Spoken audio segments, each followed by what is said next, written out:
Kisah sombongnya Raja Namrud Part 2. Semiramis yang pernah mengatakan bahwa dirinya tidak pernah disentuh oleh manusia semakin memperkuat ilusi bahwa Namrud adalah anak para dewa.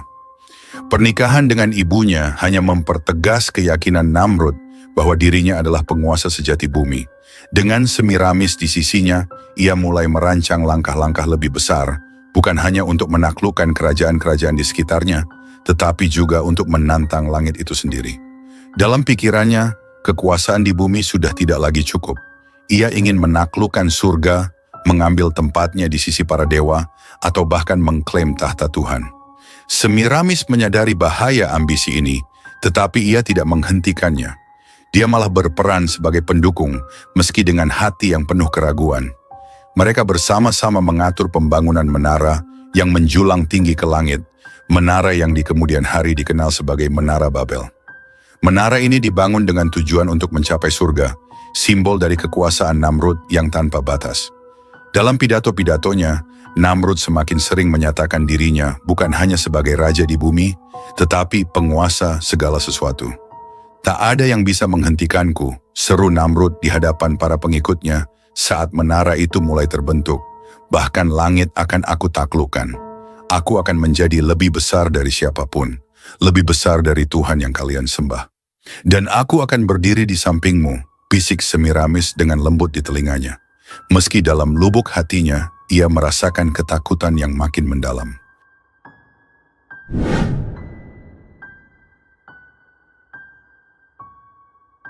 Setiap hari Namrud akan bangun pagi-pagi, mandi dengan air dari sungai yang telah ditaburi emas dan rempah-rempah, dan mengenakan pakaian kebesaran kerajaan. Pakaian itu terbuat dari kain sutra termahal, dihiasi dengan emas dan permata yang berkilauan. Di atas kepalanya, mahkota emas berkilauan yang menjadi simbol kekuasaan dan kejayaan Babilonia.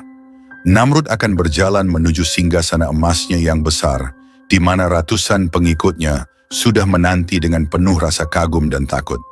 Tuanku yang agung, Tuhan kami, Engkaulah yang menguasai langit dan bumi, teriak salah seorang pengikutnya, sambil bersujud dalam-dalam di hadapan singgasana. Namrud hanya tersenyum sombong. Ia duduk dengan tenang, merasa dirinya sebagai penguasa segalanya. Di depannya, para pengikut, termasuk istri dan anak-anaknya, bersujud menyembahnya seolah-olah ia benar-benar Tuhan. Sembah aku dan nikmatilah perlindunganku. Namrud berkata dengan suara yang lantang, menggema di seluruh aula istana yang besar. Tidak ada yang berani membantah perintahnya. Bagi rakyat Babilonia, Namrud bukan hanya raja, tetapi Tuhan yang harus disembah.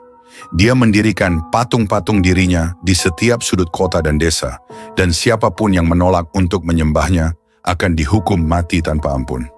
Sebagian besar rakyat Babilonia patuh karena takut, sementara yang lain benar-benar percaya bahwa Namrud adalah dewa yang hidup. Namun di balik segala kemegahan dan kekuasaan itu, Namrud mulai merasakan kecemasan yang mendalam. Pada suatu malam setelah pesta besar di istananya, Namrud tertidur di kamarnya yang megah, dihiasi dengan ukiran emas dan batu mulia. Malam itu seharusnya sama seperti malam-malam sebelumnya, penuh dengan mimpi-mimpi manis tentang kekuasaan dan kejayaan. Namun kali ini, ia mengalami mimpi yang berbeda. Dalam mimpinya, ia melihat kerajaannya hancur, runtuh dalam sekejap. Kota-kota terbakar, istananya terbelah oleh kilat, dan rakyatnya tergeletak tak berdaya. Namun yang paling menakutkan adalah sosok seorang anak kecil yang muncul di tengah kehancuran itu. Dengan tangan yang kuat dan mata penuh keberanian, Namrud terbangun dengan keringat dingin di dahinya. Dadanya berdebar keras. Mimpi itu begitu nyata, begitu mengerikan. Ia memanggil para penasihatnya pada pagi harinya, termasuk Azar, seorang pembuat patung yang terkenal, dan ayah dari Ibrahim alaihissalam. Di dalam aula besar istana, para penasihat berkumpul. Azar berdiri di sisi kanan Namrud dengan kepala tertunduk seperti biasa. "Apa arti mimpi ini?" tanya Namrud dengan suara yang bergetar. "Aku melihat kehancuran kerajaanku. Apakah ini sebuah pertanda?" Para penasihatnya saling berpandangan dengan cemas. Tidak ada yang berani berbicara. Namrud yang biasanya tegar dan penuh percaya diri, kini tampak berbeda. Wajahnya pucat dan matanya menyiratkan ketakutan yang belum pernah mereka lihat sebelumnya. Azar yang dikenal sebagai orang bijak memberanikan diri untuk berbicara. Tuanku, mimpi seperti itu bukanlah hal yang bisa diabaikan. Bisa jadi ini adalah peringatan dari alam atau mungkin sesuatu yang lebih besar, katanya dengan hati-hati. Namrud terdiam, merenungkan kata-kata Azar. Ia tidak percaya pada Tuhan, tetapi dalam mimpinya, ia merasakan kehadiran sesuatu yang lebih besar dari dirinya sendiri, sesuatu yang menantangnya. Apa yang harus kulakukan?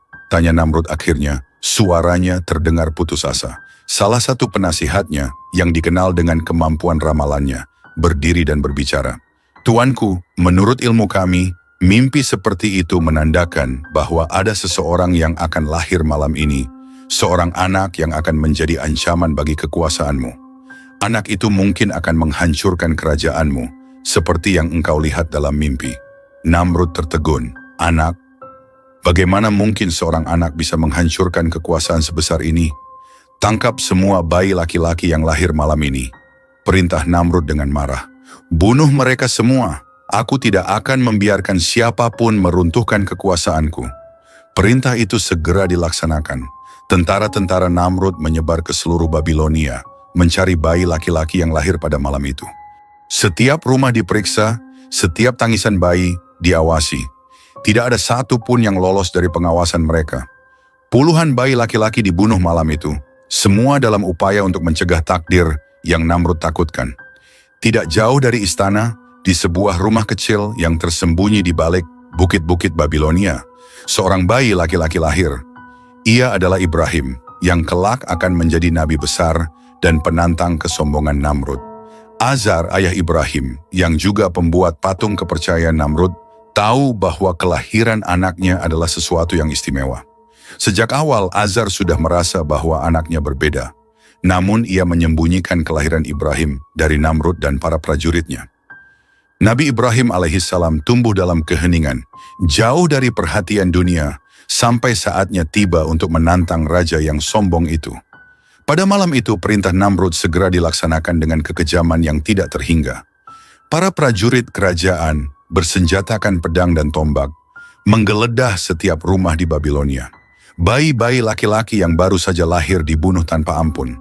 Jeritan para ibu yang kehilangan anak-anak mereka menggema di seluruh penjuru kota, menciptakan suasana penuh kengerian dan kepanikan. Namun di tengah kebrutalan itu, ada satu rumah yang terselamatkan, rumah Azar, ayah Nabi Ibrahim alaihissalam. Di dalam rumah itu, dalam kegelisahan yang mendalam, Azar berlari masuk ke kamar istrinya. Wajahnya pucat pasi, keringat dingin mengalir di pelipisnya, seolah-olah ia telah melihat neraka itu sendiri. Istrinya yang sedang menimang bayi laki-laki yang baru lahir, memandang Azar dengan tatapan penuh kekhawatiran. Azar, ada apa? Tanya istrinya. Suaranya bergetar. Namrud. Azar terdiam sejenak, menelan ludah. Namrud telah memerintahkan untuk membunuh semua bayi laki-laki yang lahir malam ini. Kita harus menyelamatkan anak kita. Jika tidak, dia juga akan dibunuh. Istrinya tersentak mendengar kabar mengerikan itu. Ia mendekap bayinya dengan erat, air mata mulai mengalir di pipinya. Apa yang harus kita lakukan? Kemana kita harus pergi? Dengan suara yang pelan namun tegas, Azar menjawab, kita harus membawanya ke hutan yang jauh dari sini. Kita harus menyembunyikannya di tempat yang tidak pernah terjangkau oleh Namrud dan para prajuritnya. Azar kemudian membawa istri dan bayinya ke sebuah gua yang terletak jauh di luar kota Babilonia, di tempat yang terpencil dan tidak diketahui orang banyak.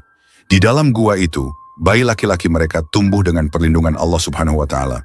Nabi Ibrahim alaihissalam dibesarkan di sana, jauh dari pandangan penguasa tiran Namrud. Sementara itu, di dalam kota, bayi-bayi laki-laki lainnya tewas di tangan para algojo yang kejam. Namun takdir Nabi Ibrahim alaihissalam sudah ditentukan oleh Allah Subhanahu wa Ta'ala untuk menjalankan misi kenabian.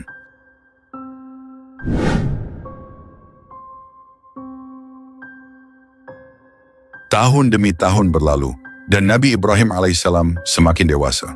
Di dalam hutan yang sunyi, dia belajar dari alam sekitar dan dari petunjuk-petunjuk yang Allah Subhanahu wa Ta'ala berikan kepadanya. Dia menyaksikan bintang-bintang di langit, matahari yang terbit dan tenggelam, bulan yang bercahaya di malam hari, dan dia mulai merenungkan tentang penciptaan alam semesta. Hatinya mulai dipenuhi dengan keyakinan bahwa semua ini tidak mungkin diciptakan oleh berhala-berhala yang disembah masyarakat Babilonia.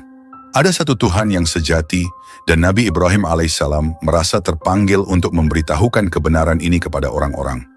Nabi Ibrahim alaihissalam tumbuh besar di tempat yang jauh dari Babilonia, di hutan yang sepi dan terasing. Meskipun tumbuh tanpa pengaruh masyarakat Babilonia, Allah Subhanahu wa Ta'ala menjaga dan membimbingnya hingga tiba saatnya ia diangkat sebagai nabi pada usia 40 tahun. Pada saat itu Raja Namrud, sang raja yang mengaku sebagai Tuhan, telah berkuasa selama 40 tahun, penuh kesombongan. Kekuasaan Raja Namrud tidak hanya merajalela, tetapi ia juga menyebarkan pengaruhnya melalui patung-patung berhala yang ia buat untuk disembah oleh seluruh rakyat Babilonia. Ketika Nabi Ibrahim menerima wahyu, ia tidak menunda-nunda untuk menjalankan tugas kenabiannya. Tanpa ragu, ia memasuki kota Babilonia dan langsung menuju kuil besar yang menjadi pusat pemujaan. Bagi yang suka video ini, tolong bantu kami dengan like dan subscribe.